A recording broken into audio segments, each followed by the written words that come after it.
विनायक जी की कथा। एक विनायक जी महाराज थे। एक हाथ में थोड़े से चावल और दूसरे हाथ में एक छोटी सी लुटिया में दूध लेकर घूम रहे थे कि कोई मेरे लिए खीर बना दो। अब इतने थोड़े से सामग्री की खीर कोई कैसे बनाए, इसलिए कोई खीर बनाने के लिए तैयार नहीं हुआ। अंत में एक बूढ़ी माई ने कहा कि ला बेटा, मैं तेरे लिए खीर बना देती हूँ।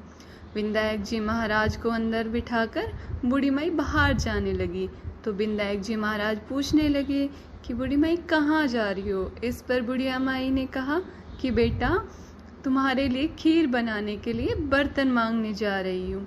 तो विनायक जी महाराज बोले, बूढ़ी माई एक बार घर के अंदर आकर तो देख। बूढ़ी माई जैसे ही वापस घर के अंदर आई और देखा तो दूध का भगोना भरा हुआ रखा था और चावलों की परात भरी हुई रखी थी। और अंदर आकर बूढ़ी माई ने चूल्हा जलाया और एक बड़े से बर्तन में खीर पकने के लिए रख दी और काम से बाहर चली गई।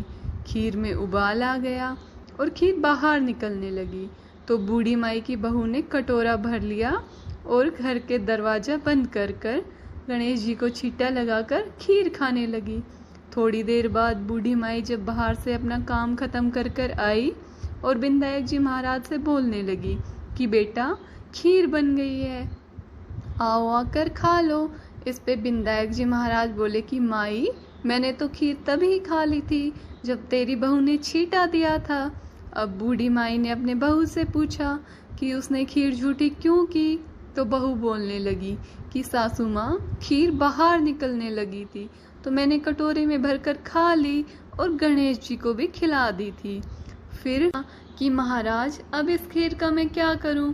विनायक जी महाराज बोले कि माई, ये खीर तुम खा लो और बांट दो।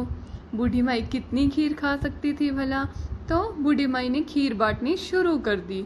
लोगों ने तब देखा कि बूढ़ी माई खीर बांट रही है तो बातें बनाना शुरू कर दी कि कल तक तो बुढ़िया खुद भूखी मरती थी और आज खीर बांट रही है। विनायक जी महाराज ने जाते जाते खूब कृपा की और खूब सारा अन्न धन हो गया। टूटी हुई झोपड़ी का महल बन गया, नौकर चाकर आ गए और सब तरह की मौज हो गई। हे विनायक जी महाराज, जैसा बूढ़ी माई को दिया वैसा ही सबको देना, कहते सुनते होकारा भरते हर एक को देना।